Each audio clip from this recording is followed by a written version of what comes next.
Welcome in to Moving the Chains, brought to you by Founders Federal Credit Union. I'm Kevin Thomas alongside Drell Hendricks. Got a great interview tonight, a very special guest, the new head coach of the Union County Yellow Jackets, Quinnon Isom. Coach, how you doing tonight? Doing good. How y'all doing? Doing well, and appreciate your time. We really do. If this is you guys' first time tuning in, be sure to check us out on Facebook, Twitter/X, Instagram, YouTube, and more at Movin Chains, our website, movingchains.com, our podcast on Apple, Spotify, Google, and more. Coach Isom was hired in February. He's been on staff at Crest in North Carolina for the past 2 seasons. Prior to that, he coached at Wren, J.L. Mann, Easley, Seneca, Greenville, and Gardner-Webb University. Coach, let's start there. How's that transition been, not only going from assistant coach to head man now, but also going from North Carolina down into Palmetto State here? Transition been more of a whirlwind, to say the least, with it being my official first time as a head football coach, and now in the process of going from North Carolina to South Carolina on a day-by-day basis, really a day-to-day basis now. So since me and my family officially moved to Union County, I make it my mission to get into the community, kind of see what's going on while I'm here, to be involved with the school. Like currently right now on our spring break, instead of me kind of relaxing as most people would do, I'm heavily involved in my high school as we speak. So I ain't been too long got in from the night, but it's a lot of good things going on. But it's a blessing, to say the least. These young people that I'm involved with, the coaching staff we got built, that we're building continuously. It's everybody and anybody that want to be a part of Union County. It's something special here.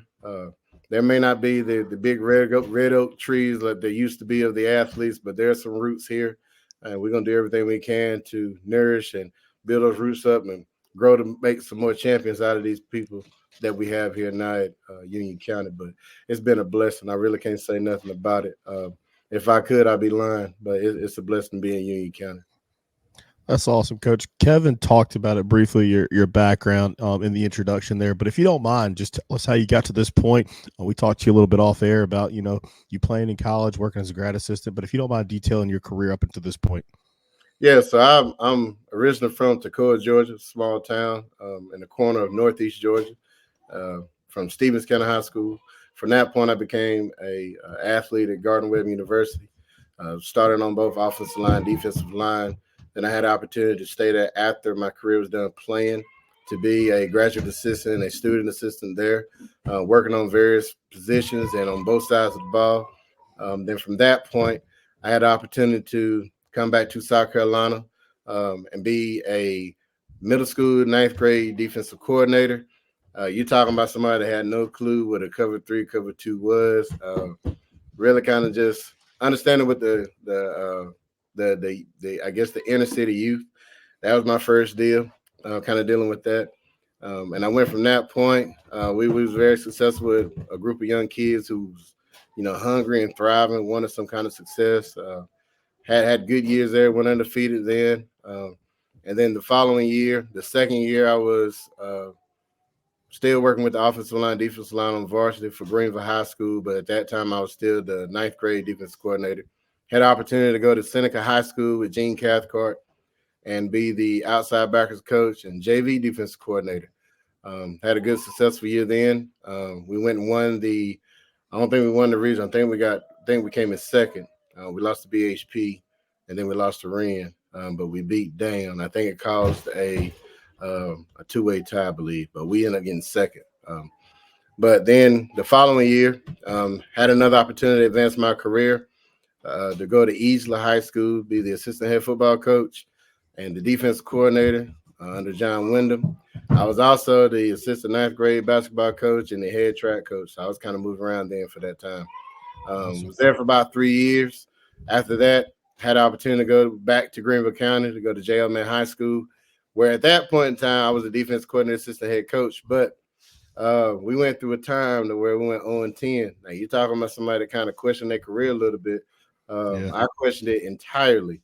Not just that, but I was also going an hour and 15 one way each day. So I was spending more or less close to 3 hours on the road, not near my family. We went 0-10, and it was just kind of tested me a little bit.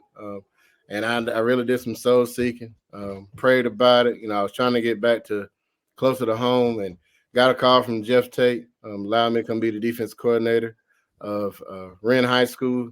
And then that first year, I went 13-2, and we beat Myrtle Beach in the state championship. We led all classifications. In defense statistics. The only thing we didn't lead was sacks. We was 2 behind Wilson High School. They was a very good football team at that time.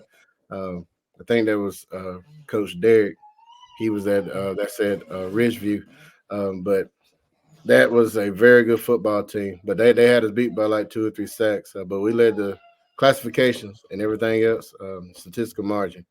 Was there for 3 years. Had 3 good successful seasons. And then after that third year, I went to Crest High School to be their defense coordinator. That was almost a come home type deal, home away from home. People I went to school with, people I played with were still in the area.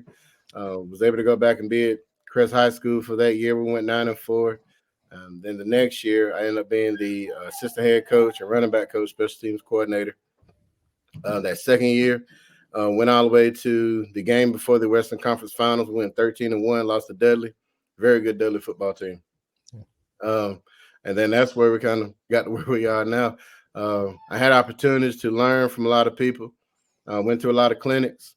Went to a lot of high school coaches. Even talked to a lot of offense coordinators, defense coordinators. And in my time, I was able to absorb a lot of the knowledge I gained to understand what offense, defense, special teams meant. And Coach Sosby, he taught me a lot as far as from an offensive standpoint. Great offensive mind. Was able to learn a lot from him when I was up there at Crest. Same thing in Greenville High. I learned the defensive part from Coach Mag and Coach Watson. That's at JL Man. Very good defensive-minded coaches.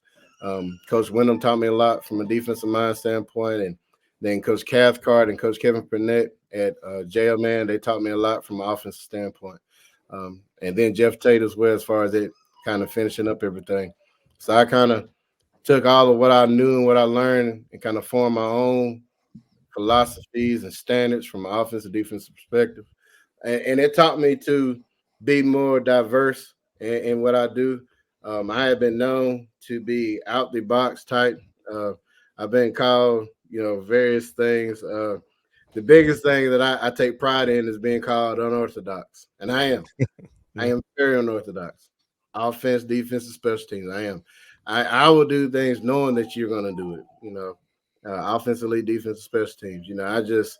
I like to think that way because I know how it was when I played. I know how it was. We go against people and watch people make calls and they know what you're doing, but you're not adjusting, you're not doing anything about it. So I took very much pride in being very unorthodox in my approach. But that's what led me to this point. Happily married, got 6 kids, 2 dogs, devout Christian. And I wouldn't be here without the good Lord now. Because being in Union County, I'll be honest with you, this is a storied place. With them winning 5 state championships, going to 7, and going to the upper state 11 times, having the kind of kids they had coming out, it is a storied place. And it's been in the dumps for a while. But I want to thank Coach Thompson, who was here prior to me. The community loved him. It wasn't nothing he did opposite anything. They loved him. But I'm thankful for this opportunity to be where I am right now. But he laid the groundwork, and I'm going to finish it off while I'm here. I love it. Coach, you said you picked up a lot of things from different guys, at all your previous stops, and you're kind of unorthodox, you'd say. But I guess what are maybe some of your base schemes you like to run on both sides of the ball? And then will you call plays for either side as well? Yes. I like going from a multiple set, offense, defense. Special teams is going to be very similar to what I've done in the past in various groups. But offensively, be multiple.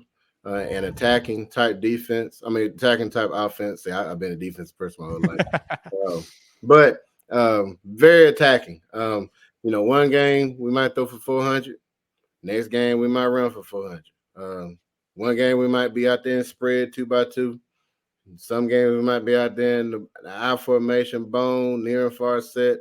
Anything that we can take advantage of the defense and what they're giving. Defensively, I'm a multiple set. I've been known as a stat guy. I like to stack to the point of I can utilize all the athletes I got, and if we're undersized up front, it gives me an advantage from that standpoint as well. And then special teams is another facet of the tool belt as well. We're going to be explosive. We're going to take advantages. We're going to take opportunities to use our skill sets to be successful, to take our opportunities, be unorthodox, and kind of fly around and get points in that margin as well. But offensively, I've been around some offenses to where they just stick to their one thing and that's it. Very good football teams I've been in contact with. If they spread, they're going to stay spread. They're not going to get out of it. I'm not even going to mention the team, but played against the team, had a chance to beat us. Instead of them staying in a little heavy set like they were in, they chose to go back out, go and spread. Heavy set, they averaged 13.2 yards a carry, and it really got up to about 24 yards. It got up about 24 because they were gaining yards. But, again, in coaching, we kind of let our ego get the best of us in this situation. So instead of what works, we're going to do what we know. We know what is in our tool belt instead of going outside that box.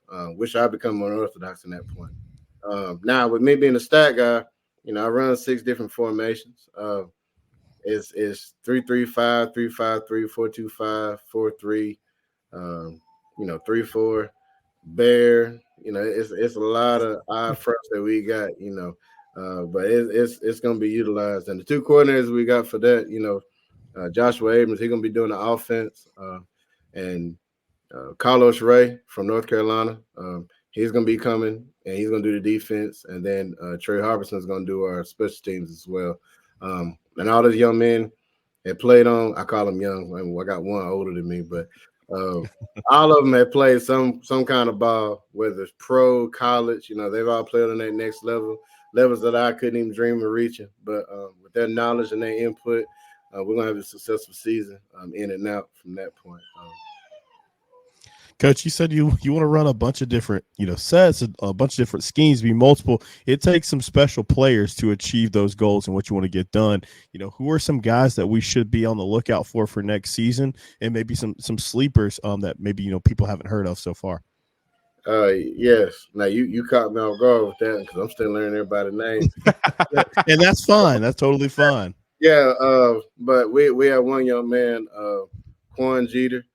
He's number one. He's gonna be all over the place. More like I get call him a Swiss Army knife. He's played running back. He's played corner. He played slot. Played outside receiver. He's gonna do a lot for us in that aspect. You got another named Cade Coker. Cade Coker. He played slot receiver for them last year and some backup quarterback. Really tough young man, tough kid. Hadn't had the pleasure to meet him yet. Hopefully I get a chance to meet him here soon. Another player that we have is Josh. They call him JB. And I want to say he's one of the best 50-50 balls I've seen. He's number 6. So you got Cade Coker's number 4, Quan Jeter's number 1, JB. He's one of the best 50-50 balls I've seen in a long time. He had good games versus Gaffney, Clinton last year. Had some good games versus I want to say it was Emerald. Very explosive young man. And then on the next spot, kind of all over the place. We got a couple of them. It's a few of them, and I got nicknames for all of them. I hate to be like that, but we call young. I call one young man Bubba Jacket, but his name is not Bubba Jacket. It's just the first time I see him in the weight room, and it stuck out like a sore thumb to me. But he had a Bubba Jacket on in the weight room, and I'm kind of getting used to the kids, kind of looking around. I'm like, so why you got your jacket on in the weight room? And he's a good man. His name Mozzie. He played baseball, but he's a good man. He is, and he's explosive.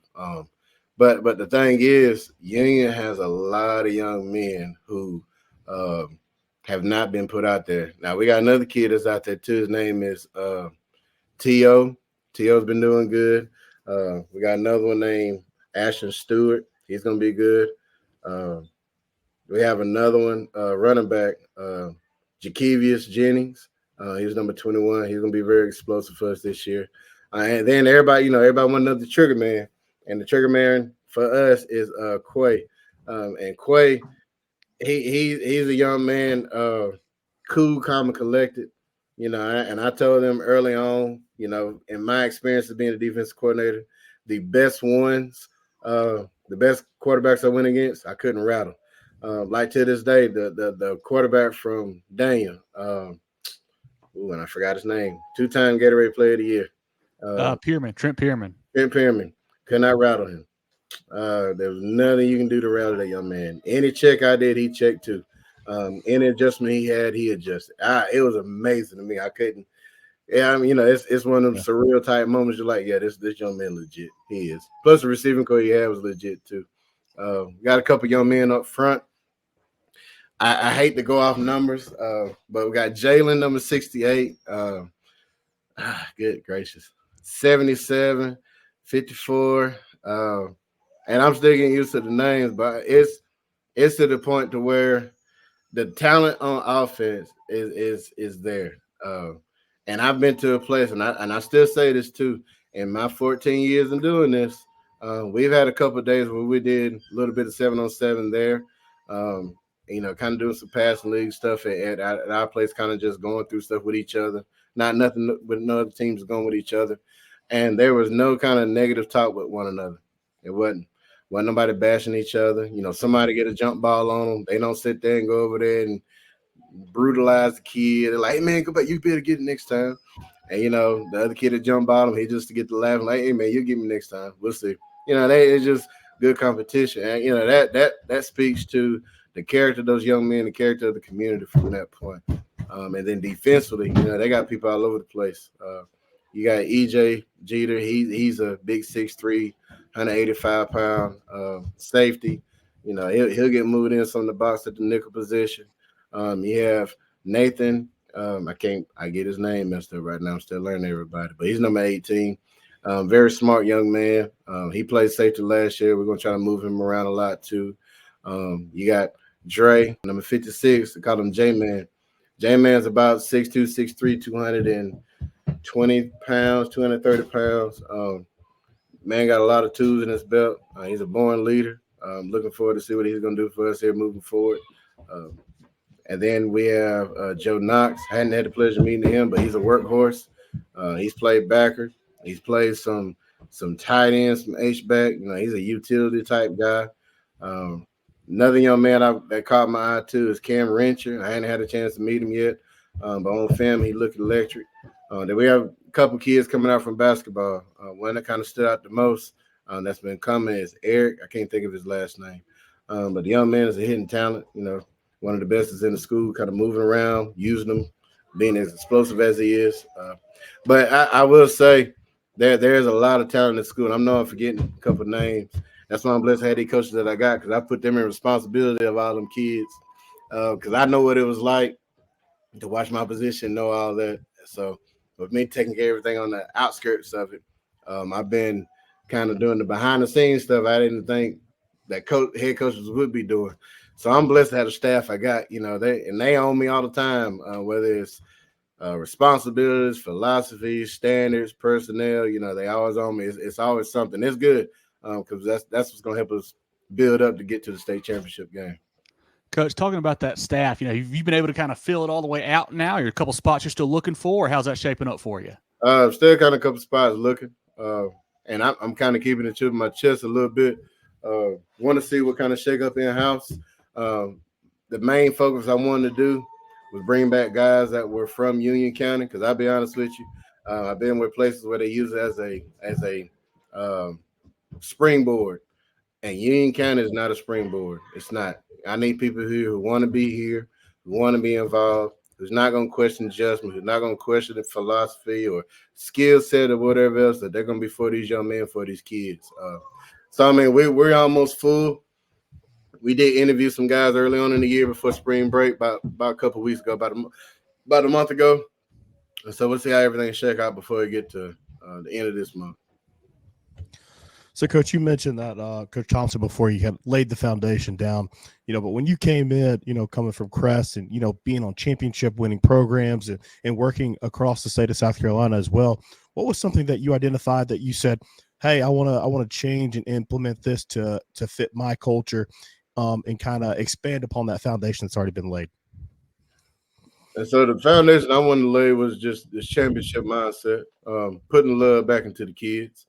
I'm not going to say that's been lost, but telling a young man that they have a chance to go be successful is kind of unknown to some of these young men. Putting love back into them. And so my foundation principle was very simple. This train, and I told our coaches this, I told our players this. This train that we're on is going to the state championship. Whether you're on the boat, whether you're on the train or not, you have to get on it, you get off. And I say that with every kind of confidence in my heart and in my mind because I know what's here. I know what's there from all the way up to the 12th grade that's coming up, all the way down to the incoming 9th graders. They always have young men here at Sims Middle School, at Jonesville. There are kids here that has to be planted. A lot of them have been planted. You know, there's you always go to a market and you'll see fruit already laid out. Well, they had to start and got planted from somewhere. They're not just seeds. And a lot of these young men are seeds that need to be planted. And so my job as the head football coach is to make sure I plant these young men in the right position. Now, would they like them? No. I had to talk with EJ today, explain to him the parameters of this recruitment process. With him being as big as he is, it's a certain 40 time you got to run, certain GPA you got to run for you to be at this position. Now, if you allow me to move you, then that moves your market up because now you are a more recruitable kid in this position. And that's what it comes down to as far as that. But learning from what I learned from everybody else, be bold. That's really it. Be bold and stand on what you're going to stand on. Keep the main thing the main thing. Main thing is we're going to state. And I told them when I got in there, the first meeting I had with everybody, if you do not believe this team can go to state this year, there's the door. You don't have to stay. I said, and I've always been like that. My wife tells me sometimes I'm kind of too brass, even though I am a full-fledged Christian. But I do cut deep because I don't believe in wasting time. I will trim that fat. I will. Because it's not about me. It's not. It's about these kids. And if you don't have the right mindset for these young men, then this is not the place for you. Not in Union County. I don't care where else you go. And these young men know too. I told them, I said, now, if you don't want to be a part of the program, that's cool. I see you in the hallway. I'll dap you up. Ask you how your day going. Ask you how school going. What you had for lunch. What you did this weekend. But even then, if you're not going to be a part of the program, you're going to wish you was a part of the program. And that's how I've been reaching a lot of these young men that's at the school. And I've had some girls ask, and listen, I tell them, I'll take anybody. If you can run, you can catch, you can hit, come on out there. You can block. Hey, I'll take any and every athlete at this point. And I believe in that because it's always good to have a lot of athletes. It builds competition. It builds a great atmosphere for the program. It builds a great atmosphere for the community, especially when they know that their part means something. And that was something else I put in there, that it has to mean something to you. You got the whole traditional faith, family football. That means everything to me. It do. And I know a lot of people say that. Some of them don't walk in it. Some of them do. I do. Faith is my number one deal. That's not any cussing allowed. Kids know if they cuss, they see me around that corner, and they're like, all right, chill out. Coaches know that too. And family, family comes first. We're not going, and this is just me. I've heard it from one person. Heard it from one. And I've been taking it ever since. Gene Cathcart made a comment one day, and I'm learning just, breaking down film, everything else. I've been in places where we was hours on end. He said he would tell us, if you're here more than 3 hours, you need to find something else to do. And I've taken that with me ever since everywhere I've been. Now I tried it one time as a coordinator, and I ain't gonna say where. We was up to about 1, 2 o'clock in the morning breaking down film. Went out there and played another team. We still got beat like 28-13. And that kind of just resonated with me. Like I knew every play these jokers was gonna make. I did. And I still know what they're gonna make now. But at the same time, if your Jimmy and Joe's don't mess with that Jimmy and Joe's, it's not gonna pan out. But the biggest foundation is letting them young men know that I'm not scared to mention a state championship. I'm not scared to mention upper state championship. I'm not scared to mention that there's championship pedigree here and that we're gonna reach it. We're gonna attain it. But there's standards here that we have to meet. Coach, as I grew up, in the state here, Union County was one of the premier programs. I mean, it really was. You got guys like Roscoe Crosby, Kyle Browning, Xavier Burr, Cedric Jeter. I mean, multiple state titles there out of that group. But the program has had a few down years. I mean, I think we all know that. But could you tell when you took this job that the community really was just, begging for a winner? They want to get back to that place. Could you kind of feel that maybe in the atmosphere and kind of the hunger from the people when you took that job? It was.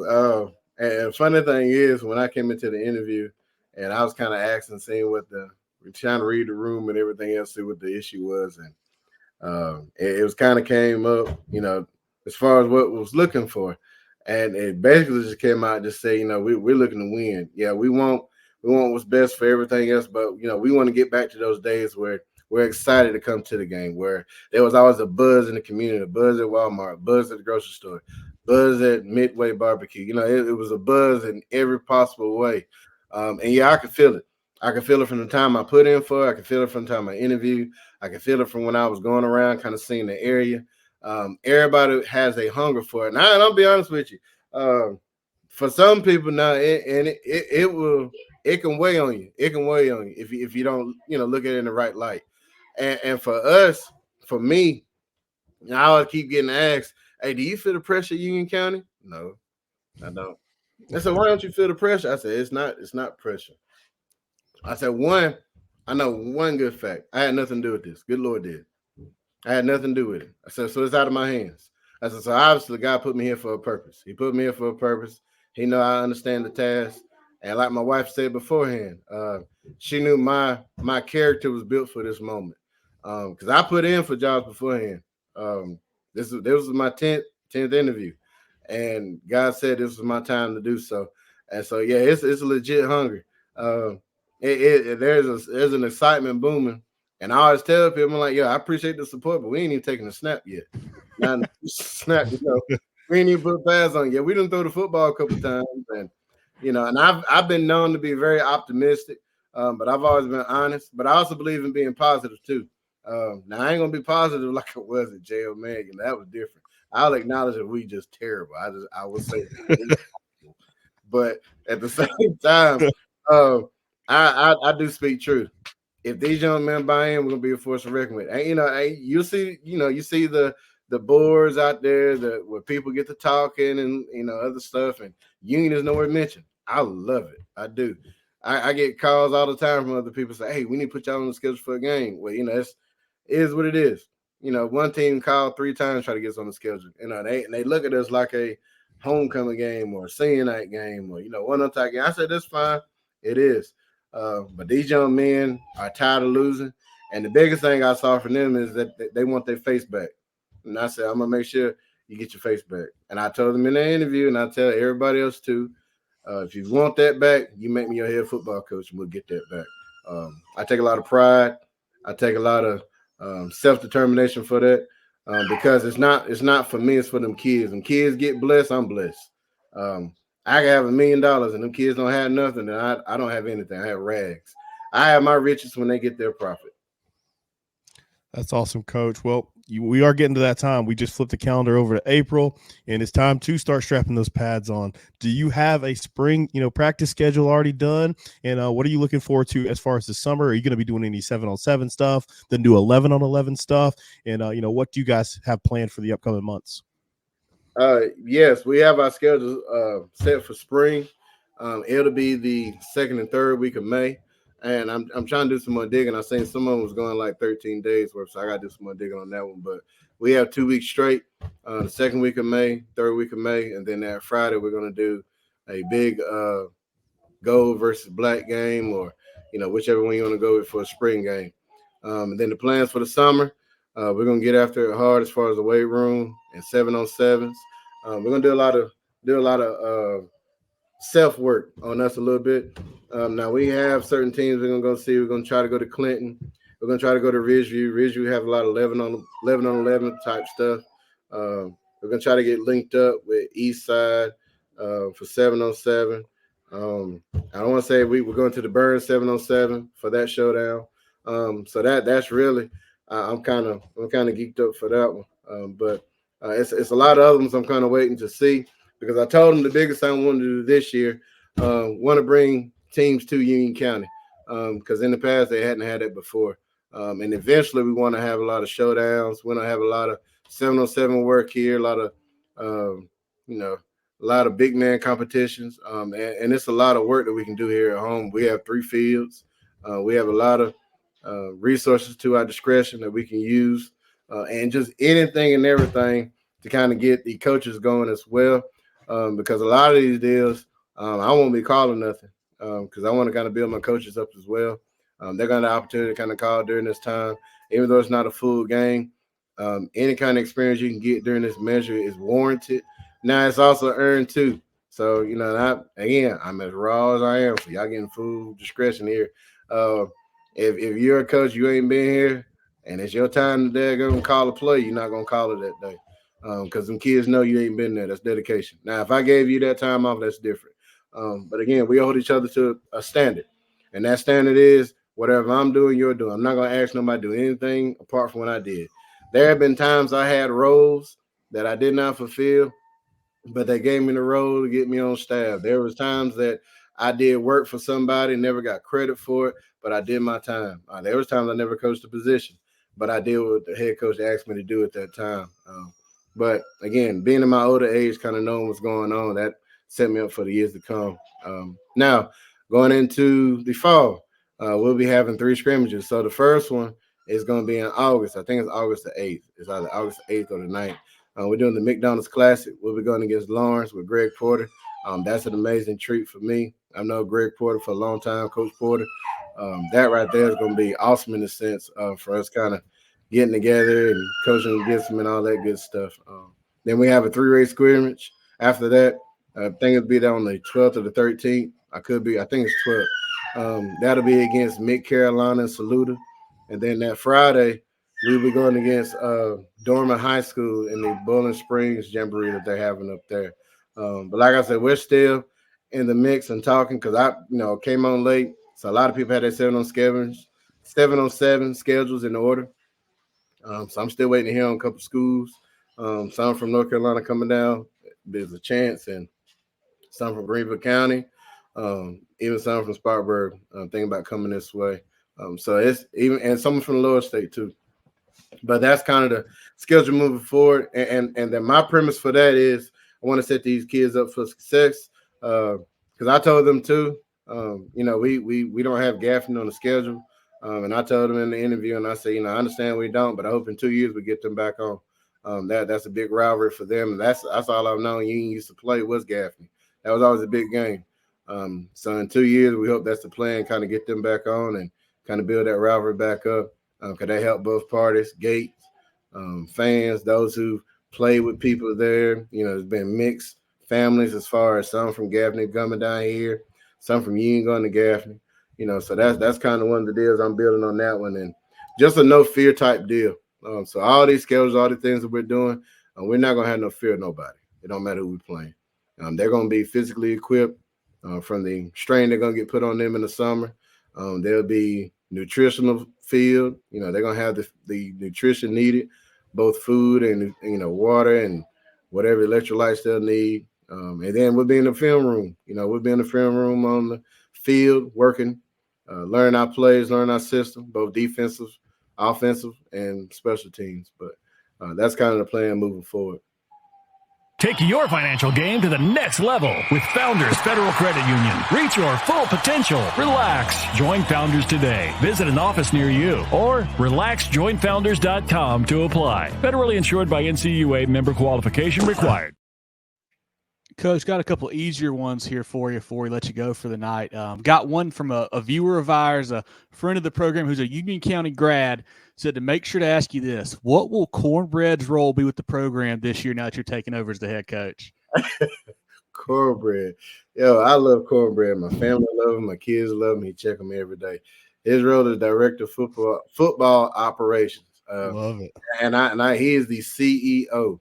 I answer to Cornbread. That's what I do. I answer the call, and I love it too. He was with me today. We kind of moved the coach's office around. Originally, the head coach was in the big room, and they used a small room like a utility room or anything like that. So me and him kind of put about 3 hours to the side and did that. But Cornbread is the man. But he's going to be the CEO and director of football operations. He makes sure I got my keys. He makes sure I got my cloth.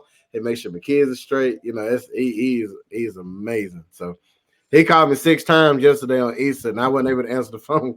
I was in church. I'm like, man, I said, I'm in church. I hope ain't nothing wrong with bread. So I called him back. I said, Bree, what's going on? He said, what's up, coach? I was just checking on you. I said, yeah. I said, we love each other on the phone. I mean, he's amazing. He's amazing. Love that. Love that. Coach, part of our program, we ask everybody that joins us. Me and Kevin love to get some great food, and we love traveling around the state to get it. We've already got a trip planned to go to Midway Barbecue, but have you found some good places to eat in that Union area since you've been down there so far? You know what? Me and my wife been looking. We were going to look tonight before I got on the call. We're going to plan to look on this spring break and find out. But I've seen a couple. We liked a couple of them on Facebook. So we're going to kind of go around and see. But I'm going to make sure once I do, I'm going to make sure I get back in touch with y'all. But I have not found that one yet. But we're going to go around and look this week. I promise that one. But yeah, like Midway was the first one I heard about. Came to Midway. I was kind of blown away with that one. But yeah, that was pretty good. But yeah, I haven't found one yet. Perfect. Yeah, we'll definitely hold you to that.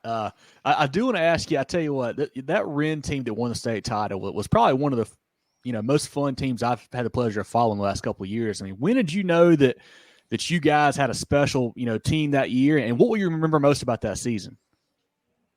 What I remember about that season, and it was like early on. From the scrimmages and the 7-on-7s, even the practice, they had a bond with one another. We didn't have the best athletes.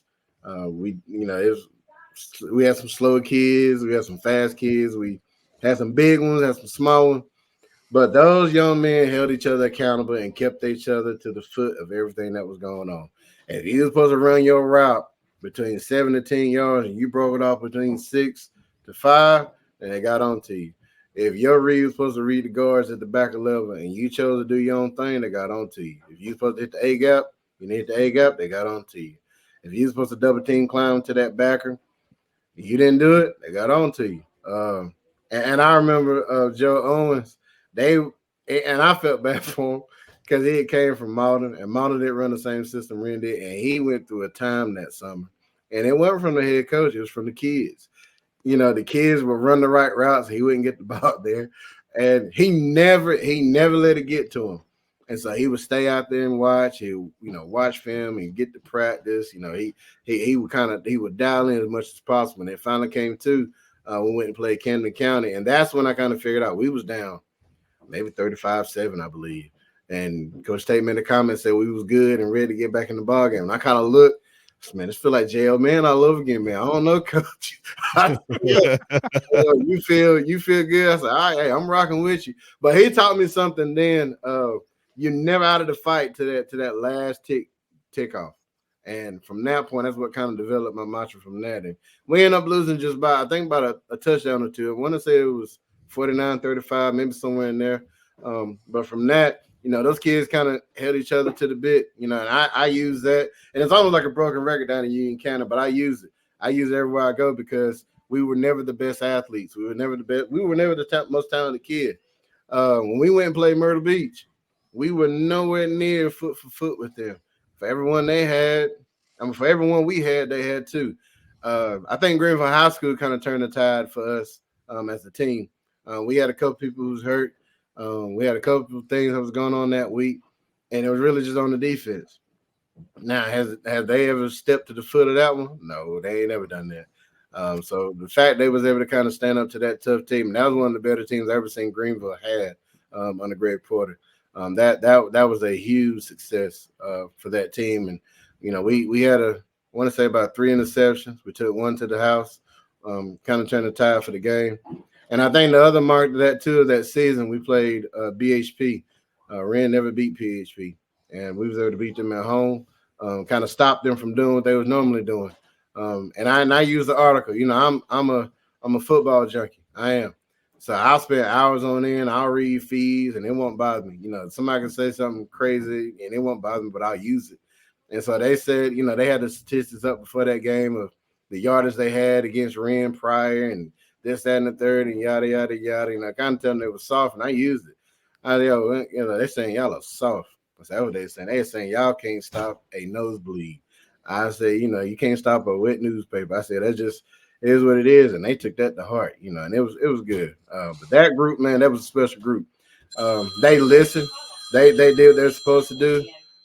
They did what was called on them to do, and then from that point, they just took it and did what they were supposed to do. It was very special because they never left nothing up to chance.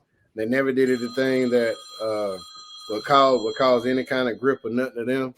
So that was a good group. It was a good group. Well, Coach, let me give you one more before we get out of here tonight. You kind of said it explicitly when you were talking to your team, said that you guys want to go to state. But what are some other goals that you have for this 2024 version of your squad? The goal of this year is kind of get the highest GPA possible.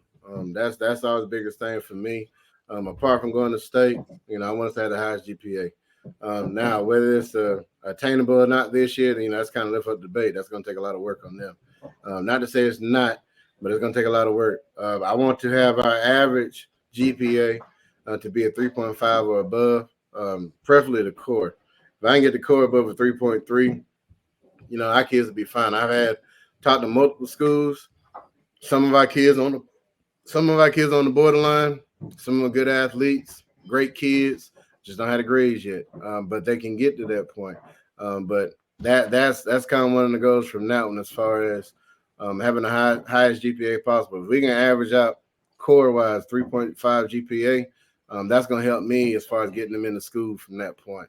And then I want everybody to graduate. I want everybody to graduate close to the top of their class. And then the final thing is I want to send all my seniors off on a scholarship in football. I want them to be able to have a chance to go make a better name for themselves and not just be a tremendous athlete for that college wherever they go, but to be tremendous young men for their families and to be fathers and to be husbands to their wives, to kind of help them have a path to get to where they're supposed to. Because if it weren't for Gardner Webb taking a chance on me, I wouldn't be where I am right now. Gardner Webb has given me a lot of opportunities. I met my wife there, got my degree there, met a lot of longtime friends, played against longtime friends, and it's just one of those deals to where I'm fortunate enough to be there. Like the Coach Abrams, I played against him when he was at Ohio University. Coach Carlos Ray, the defense coordinator. I watched him play high school football down the street at Shelby High School. Coach Trey Harrison, I watched him play down the street at Crest High School. It's just the path I've been on. Coach Davis, Coach J.D. Davis, he's doing our secondary. He's going to be the pass game coordinator for that. But the first time I seen him, he was the defense coordinator of the JV team for Burns. And I've been around a bunch of JV teams, been around a lot of coaches who put energy, who don't put energy. He put every bit of fiber in those kids on JV, and that kind of stuck out to me for a while. And that was in 2019. And God kind of lined us back up to get where we are today. The wide receiver coach, Coach Feaster, Montre Feaster, I watched him and Shamar Glenn when I was at Eastland High School and they came to Wren under Coach Tannehill. They was out there in that set, and I watched them play. Them and Roscoe, and even Shy Smith. I watched all of them play. So having those kind of people around, it's going to build success on these people, on these kids here at Union County. But that's from what I take on my experiences. Well, this has been great. I want everyone to go check out Coach Isom and the Yellow Jackets on Twitter and Facebook. They do a great job posting information for their kids and getting them recruited and whatnot. So definitely go check them out on social media. Like I mentioned, follow us on Facebook, Twitter/X, Instagram, YouTube, etc. at Movin Chains. Website movingchains.com. Our podcast on Apple, Spotify, Google, and more. Movin The Chains brought to you by Founders Federal Credit Union. Jarrell, anything else for Coach? We'll let him go tonight. Coach, we want to wish you a sincere congratulations to you and your family. I know this is a great opportunity for you, and it didn't come without hard work. So definitely congratulations to you.